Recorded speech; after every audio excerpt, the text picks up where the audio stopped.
Good morning, everyone. Welcome to Pre-Market News and Views by In the Money Stocks. Today is February 13th, 2014. Let's jump right into the charts here. There's a lot happening this morning. First off the bat, the futures are trading lower, and that's the S&P 500 E-minis. They are trading lower by $12 to 18.05 and a quarter. You can see here, pretty good decline. Now, what's the cause of this decline? Is it Europe? Is it Asia? Is it all of the above? Well, here's the cause. Dollar yen. What is the dollar yen doing today? It's falling. It's sinking. It's dipping.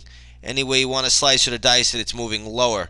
Dollar yen moves lower. There's a daily chart of dollar yen. Look at that big sell-off bar. When the dollar yen moves lower, the stock markets move lower. That's the bottom line. I've been talking about this for well over a year now. CNBC may be starting to catch on to it. I think Rick Santelli has caught on to it, but I don't know about the rest of them. Either way you slice it or dice it, dollar yen goes lower. Stock market is going to go lower as well. That's the way it works. That's what you should watch for. This is why I've been calling the dollar yen chart the most important chart in the business at this time.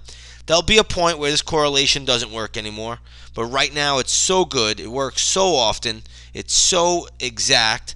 Why not follow it? So again, dollar yen moving lower, selling off today by about 78 cents at the moment. So dollar yen goes down, stock markets go down as well. So keep that on your radar. That's exactly what we're seeing. Next up, I'm going to take a look at some stocks in the news today, and there are plenty of them. We'll start off with Time Warner, TWC. It looks like Comcast has made a bid to buy them out. The stock did trade as high as 156, now trading at 147, but it did close at 135.31. If you own this one, I would start to just trail your stop loss. You never know if there's going to be a bidding war between somebody else, but I believe that Comcast did agree to buy Time Warner for $45 billion, about $158 a share. So we'll see if that is the case. I believe it is, and right now the stock is trading around 147 at the moment. But nonetheless, if you own Time Warner, congratulations. Just trail your stop loss or take your profits. Choice is yours. Next up, we're going to talk about Pepsi. PepsiCo reported earnings. Stock was trading higher, closed at 81.49. It's now trading at 80.54. I do have a level for Pepsi. If it gets down to around $78, traders can step in around that level. But let it get down there. That's a spot. So if the stock sells off, going to have short-term scalp support around 78 bucks. Let's take a look at Cisco. Cisco reported earnings yesterday after the closing bell. I don't think the numbers were terrific, but nonetheless, the stock is not doing all that much. It's trading at $22.13. It closed at $22.85. Buy some chance. Cisco trades down to around the $20.50 level. It's probably still pretty good support. Other than that, I really don't have much else for the stock. Has very good resistance up here on the chart around $23.60. So that would be a potential scalp area on the short side. On the long side, a potential scalp bounce would be around $20.50. All right, let's move on here. We're going to go to Whole Foods Markets. WFM is the ticker symbol. I have this one penciled in as a gap play today. So again, I have isolated some levels for a gap play. Watch those. They'll be posted up in the chat room. Probably about 4 or 5 gaps today that we're going to play. I'll still be doing them really right until 9:30. So most of the gaps will be posted around 9 o'clock in the chat room, 9 a.m. Right now it is 8:48 a.m. Looking over at Cheesecake Factory, ticker symbol CAKE. Right now this is trading at $46. It closed at $45.33. The big resistance level that I'm seeing for this stock right now is going to be between $47 and $47.50. So watch that level. I'm leaning more towards $47.50 because it's just a more conservative number. But Cheesecake Factory could probably be sold short for a scalp trade at $47.50. So keep that on the radar today. We're going to talk about NVDA. NVDA is the ticker symbol, semiconductor chip maker. It's in all those games. Right now, the stock is acting very well. It's trading at $17.33. It closed at $16.83. Now, this stock is overbought already. So it's hard to pick out a big level where it would go to. But I would not be chasing NVIDIA at this stage of the game. I don't have a great fade level on the stock until we get to around the $19 area, maybe $18.60. While I don't expect it to get up there, if it does, that could be your fade level to scalp it short. All right, so with that said, we'll move on to the next stock. We're going to take a look at Skechers. SKX is the ticker symbol.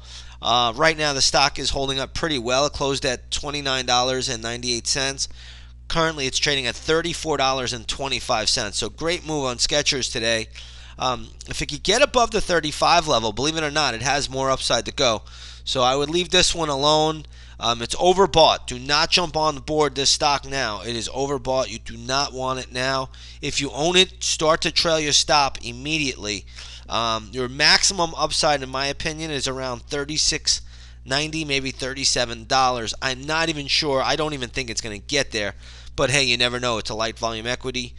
Trades less than 1 million shares a day. They can overshoot at times. So there is always that possibility. So we'll have to wait and see how that plays out. I do have more gap plays, but I'm gonna reserve those for the chat room. So again, if anybody wants more equities, come on over to the chat room. They'll be posted up right around 9 o'clock in the morning. The next equity that I am looking at right now are let me just get over to oil. We're going to talk about oil right now. Light sweet crude is down about 66 cents to 99.71. Okay, so light sweet crude is down about 66 cents to 99.71. And again, we'll go to the USO. USO is a good way to trade light sweet crude. You're going to see this trading down here at 35.57. Again, I don't know if we're going to see a big sell-off, but I do think with the market falling today, oil is at a pretty good resistance level, which it hit yesterday on the USO, just above 36. So we should see some back testing here. So again, I don't have a great level, but I do think oil could be a little bit on the weaker side today, and that's despite the snowstorms that are going on in the Northeast and across the country.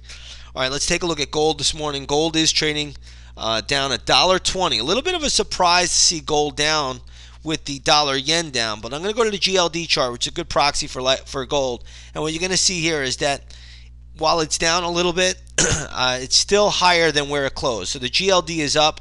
Remember, gold itself will close at 1:30 in the afternoon. The GLD will trade till 4 o'clock in electronic trading, but the spot gold price will close at 1:30 in the afternoon. So gold is just down $1.50 today to around $12.93.50, but the GLD is trading up a little bit around 124.77. If the dollar-yen falls, okay, if the dollar-yen falls, gold should go up. Now, I want to show you something real quick before we leave. Take a look here at the dollar-yen chart, catching a 2-bar bounce. This is a 10-minute chart. Look at the 2-bar bounce you got here. 2 green candles developing. Okay, one has finished, one is upticking at the moment. Now watch the S&P 500. Same thing, same exact thing, right? One green candle and another one developing. So again, the market is tightly correlated to the dollar-yen chart. Learn this, live it, understand it. This correlation won't last forever, but while it's working, you want to know about it. With that said, everybody, I'm going to leave it here short and sweet today. Have a great trading day, and we will see you on the charts. Take care, everyone.